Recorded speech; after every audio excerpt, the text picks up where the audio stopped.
Hello, welcome to this tutorial video on object-centric process mining, and this is supporting the tutorial paper that appeared in Mathematics. So the full title of the paper is Object-Centric Process Mining, Unraveling the Fabric of Real Processes. And I'm going to explain to you what we mean by object-centric process mining. It's a new hot topic. Here you can find the references to the paper. So as I indicated before, it's a tutorial paper that is showing why object-centric process mining is necessary, what are the problems that it tries to address, and how do some of the techniques work. Of course, some of you are not familiar with process mining, so I'll also basically give an introduction to process mining. This is necessary to really understand why this is relevant. One of the central things that we will see in this paper is this let's say, meta model. So what you see on the left is the classical meta model used to describe event data, where we have events and cases. Every event is referring to a single case. An event refers to an event type, which we typically call an activity, and has a timestamp. And based on that, we can create process models. We will talk about this in much more detail. If we look at this, every event is related to a case. If you look at the new meta model that is used for object-centric process mining, where we describe object-centric event data, there is a many-to-many relationship between events and objects. So one event can have many objects related to it, and one object can be involved in many events. We will come back to this in a lot more detail later, but first it is very important that you understand why we need to move from a single case to any number of objects. So what you see here is a bunch of, let's say, processes where we are tracking a single object, which we typically call a case. So we can look at how shipments, events related to certain shipments, flow through the process. We can look at invoices, sales orders, purchase orders, etc. So if we do classical process mining, we are typically focusing on one of these objects, and based on these objects, we are creating a process model. However, in reality, many events are referring to multiple objects. So for example, if you place an order consisting of multiple items, this activity of placing an order is referring to one order, one customer, multiple items, etc., etc. And this one customer order can result in multiple shipments, etc., etc. So we are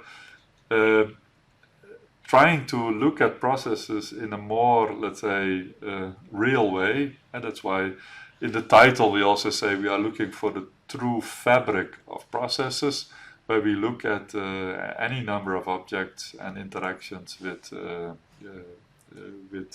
events. That allows us, and I will elaborate on the advantages later, that allows us to look at processes from any angle. We are no longer restricted to a single object type and looking at processes from a single angle. Instead, we are able to look at the process from any angle that we pick. And we also extract the data only once in a system agnostic way. So we capture the real process, and after that we can view it from any angle. Okay, to truly understand that, we need to look at what process mining is, and I'm assuming that many people that read this tutorial paper are relatively new to the field. So if you look at traditional process mining, it tries to show what are the real processes, where are inefficiencies, and how can we improve these processes. What you see here is an example of a production process, and in this process things are very visible, right? So if the production stops, as you can see here, then it's relatively easy to see what the root causes are. Sometimes the causes are outside of this factory. For example, you have problems with a supplier that is unable to deliver a particular part, or a machine is malfunctioning and the spare parts are not available. So here it's relatively clear what is happening, but in many processes that we look at, it is not clear at all. So many processes are not as tangible, as visible as this production process. They only exist, let's say, in piles of paper, let's say, in database tables, and it is not so clear, let's say, what the real process is and where the real problems are.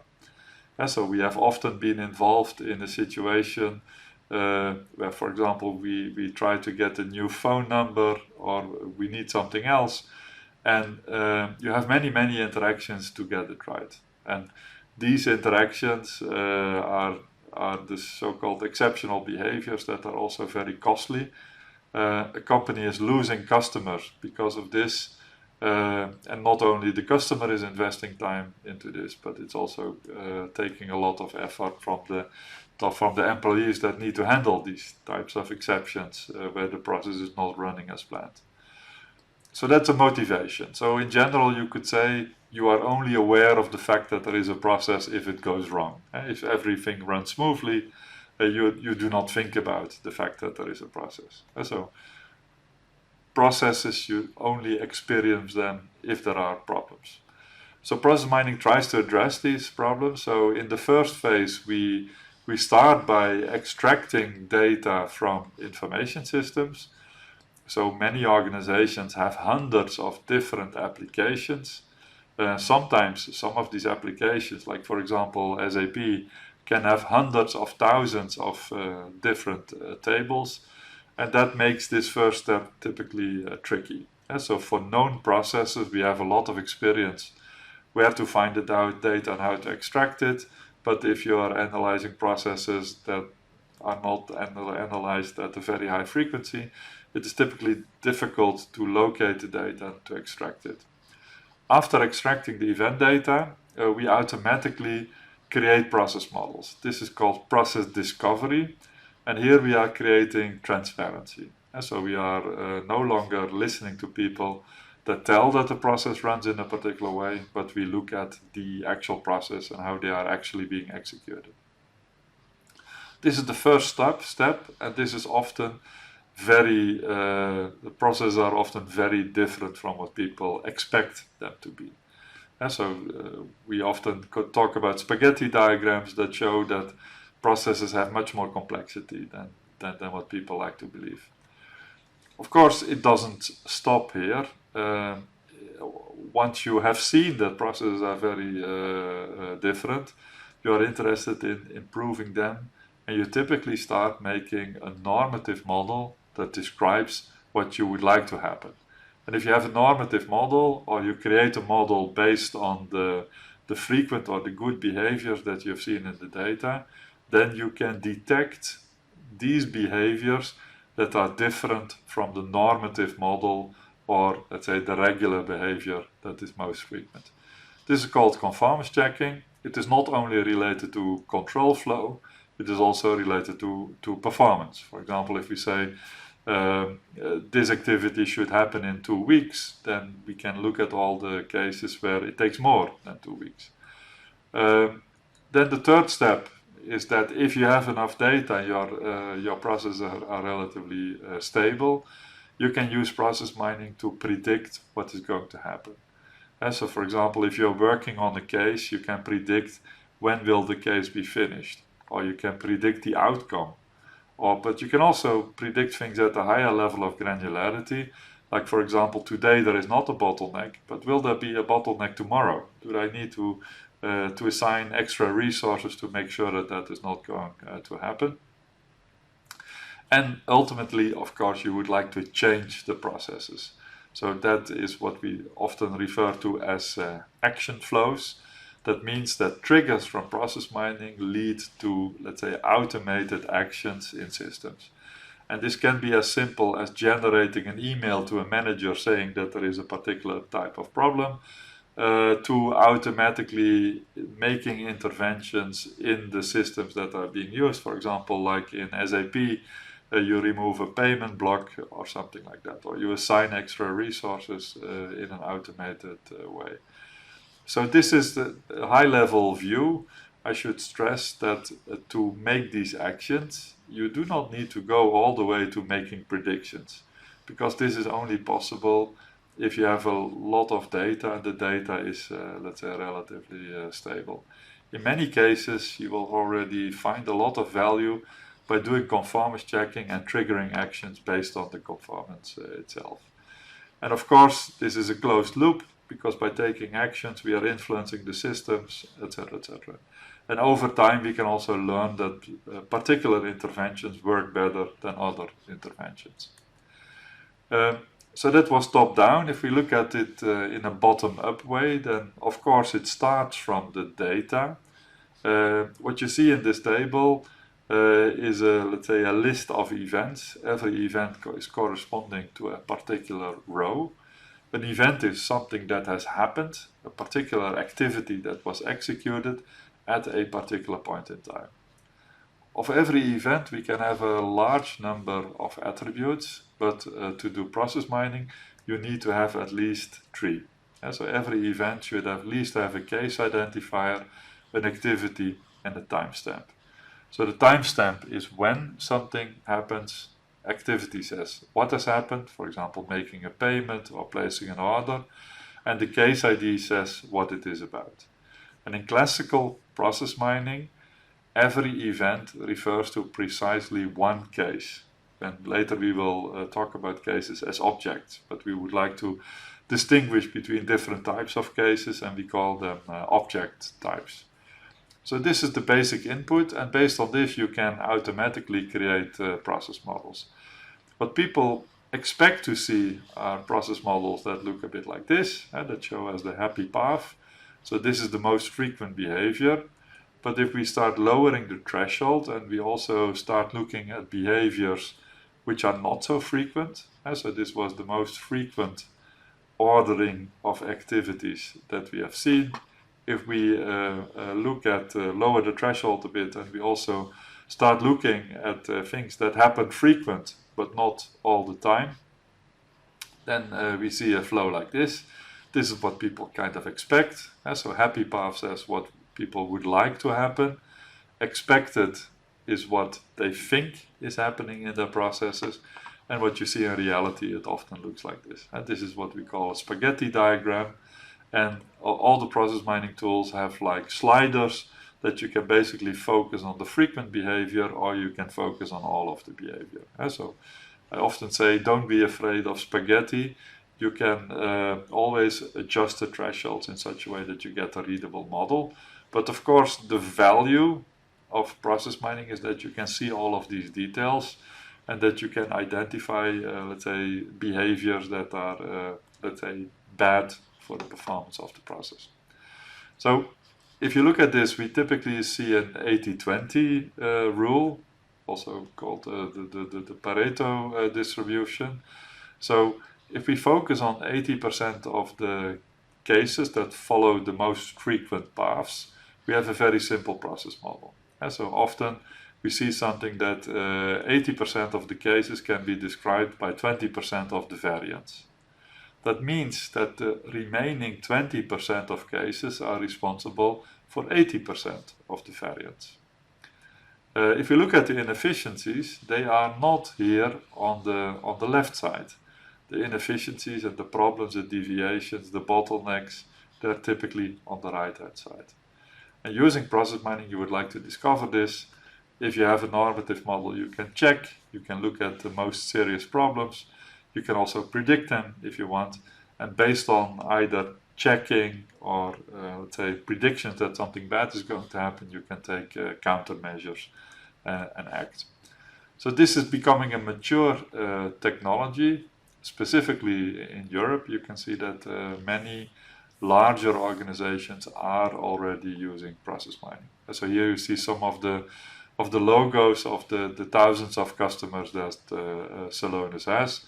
But you can see it's across all industries, from retail to telecom to car manufacturers to oil and gas, etc., etc. So process mining is being applied everywhere. So just to open up your mind about possible applications, Process mining is, for example, used to analyze delays and also to prevent delays at airports. So if you think about an airport, like for example Munich or Frankfurt, then planes are landing, and sometimes a plane just has 1 hour between the moment it is landing and it has to take off again. So in this hour, a lot of things need to happen. So passengers need to leave the plane, you need to unload the baggage, the plane needs to be refueled, the gate has to be open, people go in, the plane needs to be cleaned, etc., etc. So there are, let's say, roughly 80 activities that take place around such a plane. And by analyzing these activities, you can see what are the things that go wrong that lead to a delay of a plane. You should note that only one of these many concurrent processes that are taking place, if in one of these concurrent processes something is wrong, so for example the baggage is not loaded, that will lead to a delay of that plane. At the same time, suppose that you have a European plane that is making 8 flights per day, then if a problem like this happens in the morning, this is leading to a cascade of, let's say, problems at other airports. And so it's very important that this is running well, and process mining is one of the technologies helping to address this. So this was a kind of atypical example. Most of the, let's say, companies start with processes related to, for example, order to cash, purchase to pay, accounts payable, and all of these standard processes.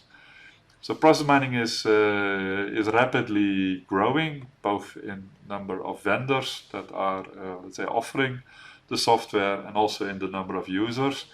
Also, this year, Gartner created the first Magic Quadrant for process mining tools, and here you can see some of the leading tools highlighted.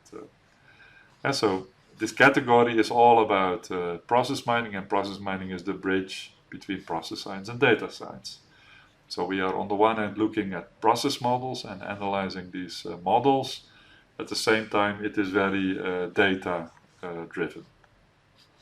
So to find out more about the available tools, you can go to the website www.processmining.org. So that was standard process mining, and I hope that you see that process mining is super relevant.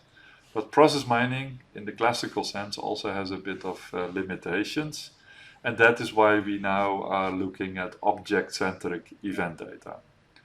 So now you have a better understanding what process mining is all about. I showed you this meta model already in the beginning, and now I can walk through it in more detail. Remember, the minimal information to do process mining is that you have information about events, where every event has at least a case identifier, an activity, and a timestamp. So if we map that onto, let's say, a meta model, then we have events here. Every event has a type. So for example, we have here payment events, and there can be many events that are of the type pay. These events all refer to a particular case. And for one case, there can be many events, as you see here. Also, events and cases can have attributes. So this is a case. A case may have attribute names, and these, the combination of a case and an attribute leads to a case attribute value. Similarly, we have event attribute values. For example, if we look at this example, we have a column resource and we have a column product, and these are examples of event attributes. There is a special attribute, and that is time. And so every event needs to have precisely one timestamp, and that is the point in time when it took place. If you have activities that take time, you need to model this as having a start and an end event that are related to each other. So this is the classical setting, and in this classical setting we have a number of problems. So the first problem is the convergence problem, and the conversion problem says that if you have a real-life event that involves multiple objects, so for example, I have an event place order, and the place order consists of multiple items, and we take items as our case notion, then that place order event takes place as many times as there were items in the order. So this is leading to a replication of events. So if one event refers to multiple objects, and we take these objects as our case notion, then we see that this is happening as many times as the number of objects included in it. This is called the convergence problem and may lead to misleading diagnostics. The other problem is the divergence problem, and it's a bit the other way around. So now there are multiple events that refer to the same case and activity. So we have events that if you just focus on the case identifier and activity label, they are identical. However, with respect to one of the not selected object types that are not taken as a case identifier, they are different. And so, for example, if we again look at an order that consists of multiple items, if we take order as our case notion, but we have events that not only refer to an order but also to specific items, then we cannot distinguish between events that are referring to different items. And so this is the divergence problem, and that leads to the fact that things become indistinguishable, even though there is a very clear, let's say, causal relationship between them. To illustrate this a bit, I often use this example of a pit stop of a Formula 1 car. So you can look at the whole pit stop as one activity, but you can also think about events like, let's say, removing a tire and mounting a new tire. So you can look at it at different levels of granularity. And for sure, if you would think of this as the objects involved in such events, there is not a single object like the car, but there are many objects. There is a driver, there are, let's say, 20 pit crew members. There are, in every pit stop, there are, let's say, 4 old tires and 4 new tires. And if we now think of a pit stop as one event, then in that event there are 8 tires involved. That means that if we take tire as our case notion, one pit stop is replicated, let's say, 8 times. And so if we look at the data, it then seems that there were 8 pit stops because we view it from the angle of an individual tire. And then it took place 8 times, once for every tire. However, in reality, there was just one pit stop. So this is, let's say, problematic.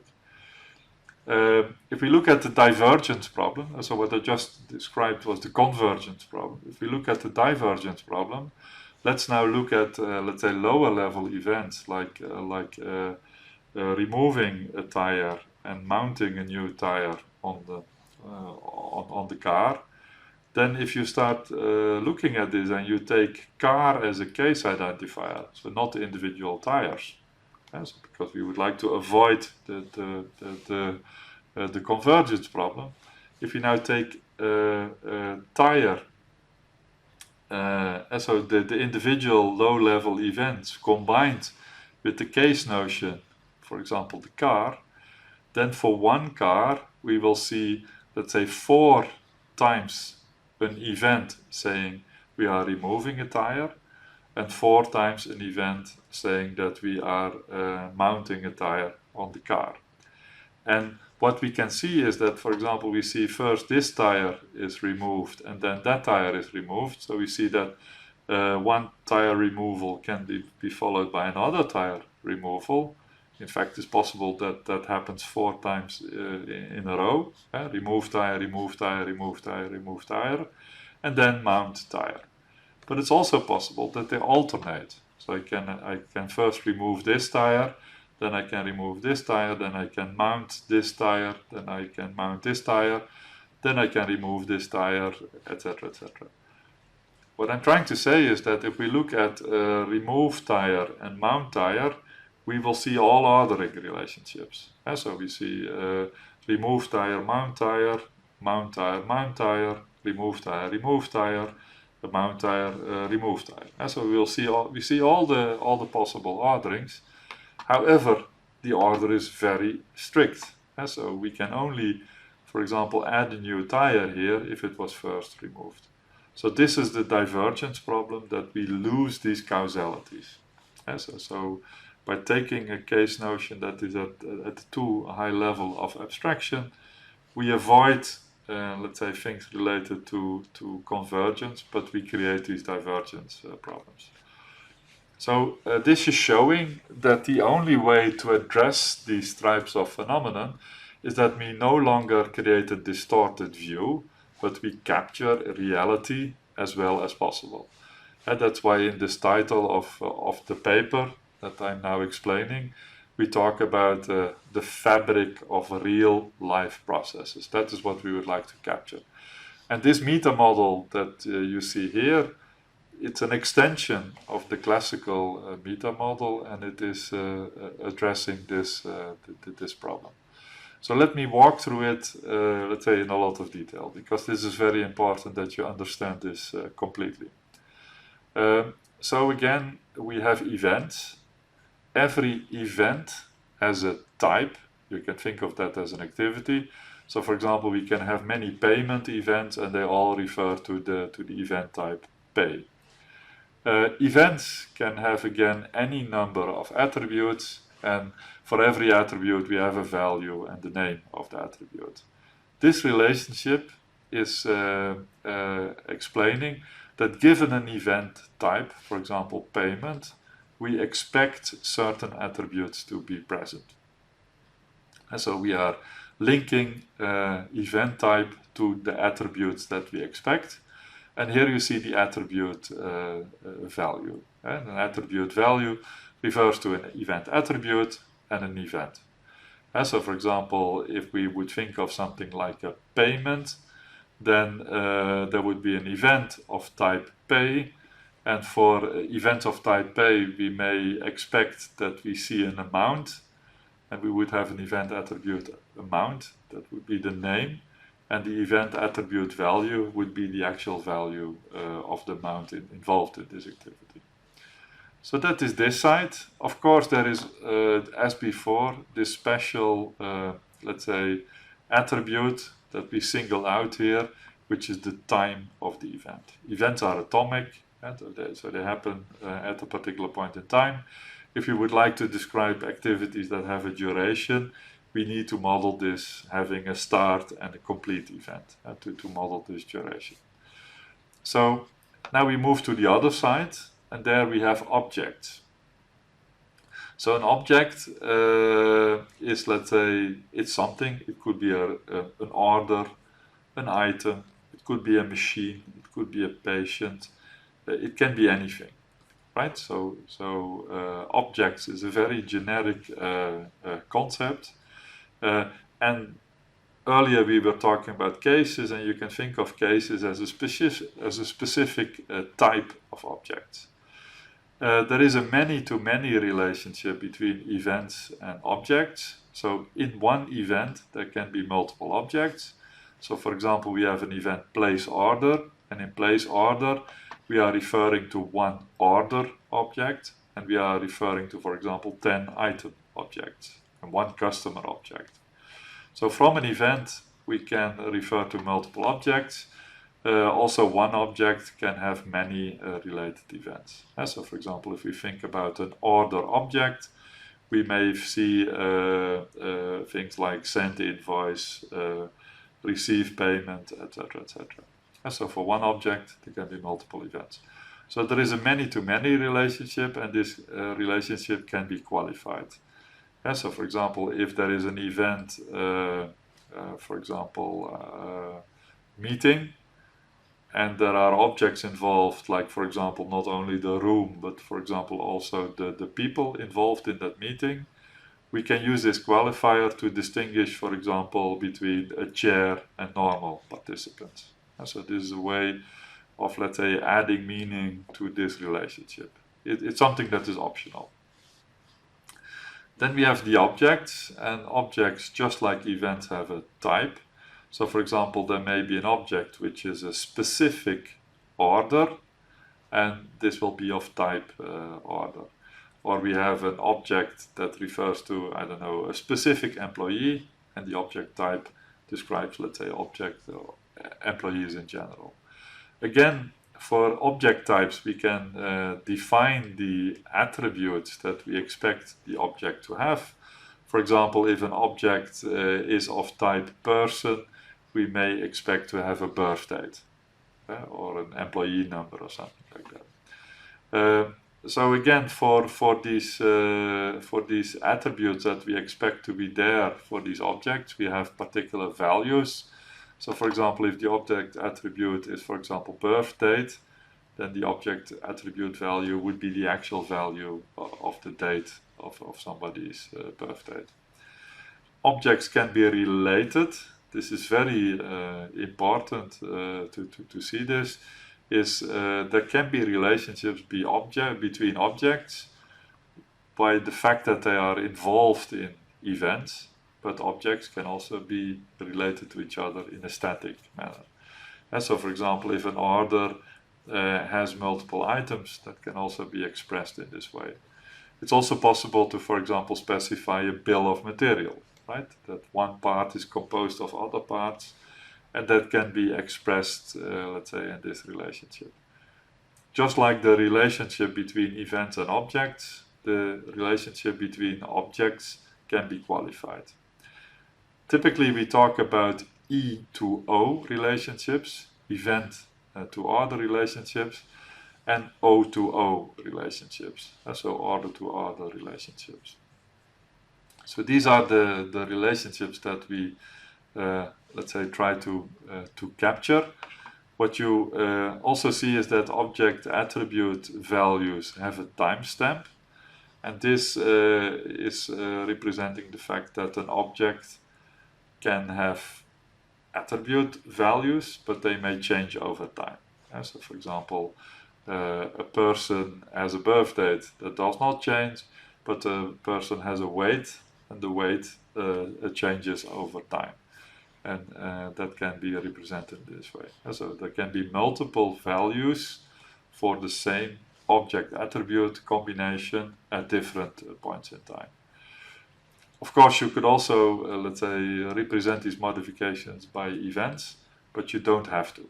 So object attribute values can change over time, and you don't need to use events for this. So this was a very lengthy explanation of this, but this is one of the central things in the paper, and it is very important that you understand this, because this is the way that we look at the world, and all process mining algorithms are based on this meta model. So to make it a bit more, let's say, realistic and a bit more intuitive, we can look at a process where we have 4 object types: order, item, package, and route. And if we look at the object-to-object relationships that we see here, one order can have multiple items. A package can also have multiple items, and in one package there can be multiple items. But one item is always in precisely one package, indicated by the cardinalities. Then there is a route at which packages are delivered. And what you see here is that apparently a package, there may be an attempt to deliver a package on a particular route, people are not at home, then the same package is later on a different route. And that's why we have a many-to-many relationship between packages and routes. So these are the object types, and that these are instances of this class object type here. Then we look at the example event types. So these are activity names, like place, order, send, invoice, etc., etc. That is what you see here. And these are examples, instances of the class event type. So in this class we find things like place order, send invoice, receive payment, etc., etc. This diagram is also showing the relationships between, let's say, these activities that you see on this side and the, let's say, object types on the other side. So, for example, in every place order event, there is one order involved, and there can be any number of items. This picture is a bit distorted here. If you look at the paper, you will see that it is more clear there. So that was the input for object-centric process mining. So what do we now do with this data? Basically, all the 4 process mining activities that I explained before, we now need to reinvent them, not assuming a single case notion, but generalizing this to having any number of object types, and per object type, any number of objects involved in a particular event. So that means that we need to reinvent how we discover process models, how we do conformance checking, how we make predictions, etc., etc. So this is a very foundational change, and that's why we talk about reinventing process mining. We basically need to modify all the algorithms that we had before. Fortunately, this is relatively, let's say, easy. So before we were, let's say, showing this example with these activities and these object types, and you can create a so-called contingency table where we leave out the cardinalities. But here, if you look at an activity, you can see which objects are involved. Here I could again, let's say, add the cardinalities, but I did not do that for clarity. So the contingency table is showing on, let's say, the rows are corresponding to event types, which we call activities. The columns are referring to object types. And the check marks are referring to the fact that this combination has been found in the data. So this is a high-level overview of, let's say, everything that is there. And in general, it doesn't make a lot of sense to try to analyze processes where we look at many activities and many object types at the same time. That will lead to diagrams that are very confusing. However, we extract this data, let's say, only once. And after extracting this data, we can create so-called views. So what you see here is that with the red bars, I have removed certain activities, I have removed certain object types, and I've selectively removed some combinations of event types and object types. And what is remaining are the check marks that you see here. And you can think of this as a view on the bigger picture. And we call this overlay where we, let's say, remove, let's say, lots of things and just keep a few selected activity object type combinations, and this is called a profile or perspective. So we typically first do this and then generate the corresponding models. So based on the profile that you see here and a certain data set, we are able to create process models that look like this. And now the colors are referring to the different object types. So we had 4 object types, but we selected only 3. We also had many more activities. What we see is at the end there are, let's say, 6 activities remaining. What you now see is in red is the flow of order objects. So for an order object, we have place order, send invoice, receive payment. In one place order event, there can be many items involved, and this is indicated by this double-headed arc. And we can annotate it with, let's say, cardinality information. So in every place order event, there is at least 1 item involved, but it could also be 10 or more. Then we have, so in one go, many items are involved in exactly the same place order event. But then per item, there is a pick item event. And here again we have a normal arc. That means that in every pick item event there is precisely one item involved. If we then look at pack items, we see that every pack item event involves one package and a positive number of items. And so we put the items into a single box, and it can be just one item or there could be multiple. If we now look at the flow of packages, then we see for every package we have a pack items event and a deliver package event. And note that we left a lot of the data that we had initially out of the picture to keep things very simple. And so that was the flow of packages. If you look at the flow of items, then they are batch processed in the event place order.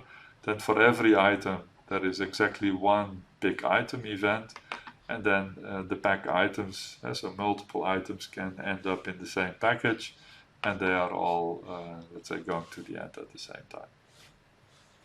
So this is an example of a model, and then if we then add numbers and also make the cardinalities a bit more strict, then we see, for example, here there are 100 order objects flowing through these three activities.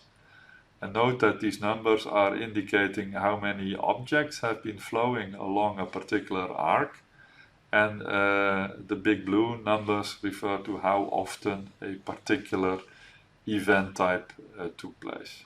And so we see that place order has happened 100 times. There were 500 items, so on average 5 items were involved in a place order event. And so here, if we look at the flow of the 500 items, they are involved in 100 place order events. Then there are 500 pick item events, because this is happening once for every item. And then we go to the pack items events, and there are 250. And so for every package, there is one pack items event and one deliver package event. And like there were 500 items, 250 packages, and so on average there are 2 items in every package. And so there is a loose coupling between the orders and the packages. It can be that items of different orders end up in the same package, or that in one package there may be things of multiple orders. And so there's a many-to-many relationship between orders and packages. So I hope that this clarifies a bit the idea, and in this way we can basically reinvent all the process mining let's say tasks that we had before: discovery, conformance checking, prediction, etc., etc. So what are the advantages? By doing this we have a single source of truth. So we are no longer extracting data in a distorted way leading to divergence and convergence problems. We extract things in the way that it has really happened. And so there is a single source of truth. So we no longer rely on the way that the data happen to be stored for example, in SAP. No, we try to capture the real activities and the real objects. In this way, we get data that is system agnostic. So whether you are using SAP, Oracle, or something else, if in principle the same process is being executed, data is stored in exactly the same way. This is a single source of truth which is system agnostic, and it provides flexibility, because I've shown you how you can use, let's say, profiles or perspectives to create a particular view. So you extract the data only once, and once you have extracted the data, you can view it from any angle. And so this is what we call on-demand process mining views based on a particular profile that has been selected. It also allows us to answer questions that we could not answer before, because many, let's say, performance-related problems involve multiple objects and interactions between objects. And so, for example, think about a customer order for something that is assembled to order, and there are certain procurement problems. And so then if you would just look at the the customer order, let's say, case, you would not be able to see, let's say, what are the procurement problems that are causing the fact that this customer order doesn't get delivered in time. And so you can all imagine that processes involve multiple objects, and the problems are often at the, let's say, intersection points of processes and different organizational units. And using object-centric process mining, you can, let's say, find out these problems. So we often say that we are moving from a two-dimensional view, focusing on single cases, so just one type of object, to a three-dimensional view, and we can look at, let's say, multiple objects and also how they interact with each other over time, and you can basically pick the view you're interested in. So this is why we talk of moving from, let's say, taking an X-ray, a two-dimensional X-ray, to a three-dimensional MRI, because basically we collect the data and we can then view this reality from any angle. This is very powerful because it is closer to reality. It is obvious that this is the better way to do it. We also have now process discovery and conformance checking techniques that can handle this type of data. So we expect that this will soon become the normal way of performing process mining. And so on the development and research side, we need to lift all the approaches that we have developed so far to this three-dimensional reality. So as I mentioned, this is extremely relevant because now the first tools come on the market that are supporting this, and I share some screenshots so that you have an idea of the capabilities. So in our research group at RWTH Aachen, we have been working on a variety of tools. Here you see OCPM, developed by Alessandro Berti, but there are also, for example, tools like OCPI, developed by Nicholas Adams. So there are many, let's say, open source tools already available or under development, and they capture these richer process representations where we look at multiple objects at the same time. What you typically see is if you switch on all the objects and you look at all the activities at the same time, it becomes very difficult to read. Earlier I showed you the contingency table, and in this tool, OCPM, you can basically, let's say, set filters by selecting or deselecting parts in the contingency table. So these are the perspectives or the profiles that we talked about earlier. So this is supported. So for example, here if we focus on just three object types and we look at the Petri Net representation, this is so-called Object-Centric Petri Net, which is like a normal Petri Net, but the places are colored, referring to the different types of objects. Also, we have these variable arcs, where in one go, the transition can consume multiple tokens of the same type. This is fully supported in OCPM. So I can further simplify it, and here we are just looking at, let's say, a selection of activities. And now you can see that the Petri Net already becomes more readable. It also immediately illustrates that if we are looking at spaghetti diagrams with I don't know, dozens of activities, you don't see much. So object-centric process mining gives you the possibility, using these profiles, of zooming into particular problems and getting simpler models. So that was on the open source, let's say, academic side in the research group at RWTH Aachen. Also on the commercial side, also in my role as chief scientist at Celonis, we have been developing this technology. And so ProcessSphere was the first commercial offering created by Celonis, which fully embraces this notion of, let's say, object-centric process mining. So here you see a visualization where, again, I I'm looking at all the activities and all the different types of objects. So what you see here is you can see the object types involved, you can see the event types involved, and then you have this visualization. This is not very readable.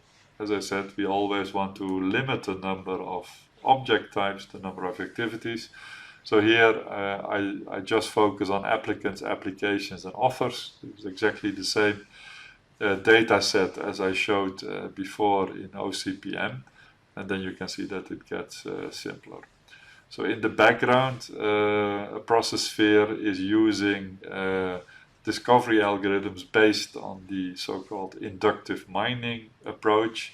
So what you see is that we are able to identify choices, loops, but also things like concurrency. And the frequencies of the different activities correspond to the actual frequencies. So we do not have convergence and divergence problems here.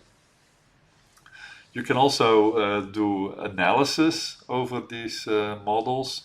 So what you see here is that I selected 2 activities and an object type, and then I'm able to talk about, okay, how many objects have been flowing from one activity to another activity, and how long did this take. And this is, let's say, a great tool to find, let's say, performance and compliance problems. And so using this, we can also do a drill down that we focus on objects that have certain characteristics. And so anything that I would say more would go into too much detail. This is intended as a presentation of a tutorial paper presenting the basics. So I'm going to conclude by providing a couple of pointers. So here you can see, let's say, several websites. I mentioned processmining.org before, but you can also find data sets, you can find pointers to software, to courses, etc. We also have created the Process Mining Handbook and a series of videos. If you go to, let's say, processmining.summerschool.org, there is the task force on process mining, an IEEE task force, various tools. And so, for example, we also have been using object-centric event logs. You can go to this URL. XES is, let's say, more classical event logs. This is of the group, and this is the personal website. And so lots of, let's say, pointers to look at it in more detail. If you're new to the topic, I highly recommend to take these 2 courses. The first course is, what I say, more foundational. It has been taken by over 150,000 people, and it really explains the core concept and the basics of process mining in a lot of detail. The second course, Process Mining from Theory to Execution, is a bit lighter. It's also much shorter, and it also focuses more on the application, but also still showing some of the foundations and using the Salona system as an illustration for this. There are various books available. As I mentioned, the Process Mining Handbook. There is this, let's say, the Process Mining Bible that is talking more about the different concepts. But there are also dedicated books to, for example, applications in healthcare or just conformance checking, etc., etc. So, more specifically about object-centric process mining. So there is this paper that I've been discussing, Object-Centric Process Mining, Unraveling the Fabric of Real Processes. Here you can find the URL, but there is also this other, let's say, white paper that is very easy accessible, that is more, let's say, presenting these topics from the perspective of Salona's process sphere. And so lots of material available. To conclude, I would like to take a step back. So I've been explaining to you what object-centric process mining and object-centric event data are. I started by showing this meta model and compared it with, let's say, the classical event logs. What I've also sketched is that all of the normal traditional process mining tasks need to be reinvented for this new setting where there can be object-to-object relationships, and in an event there can be multiple objects involved. And so we need to adapt all of these techniques. This is leading to models that are more holistic, where we look at multiple object types at the same time. So you have visualizations like this. And I gave some pointers to, let's say, tools, both in the open source domain, but also I gave some pointers to, let's say, Celonis Processphere that is implementing these ideas. And this, as I explained before, has many advantages, because we only need to extract the data once. It is system agnostic, so we try to capture the events as they have really happened in a holistic way, and then we take a particular perspective and then generate models on demand based on the viewpoint that we have taken. So there's no need to repeatedly extract data again and again if we would like to take another viewpoint. We are also able to detect and to analyze problems that involve multiple object types.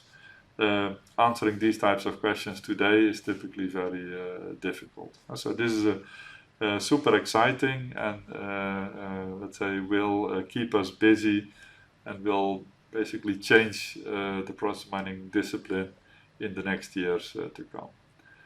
Thank you very much for your attention, and enjoy reading the paper.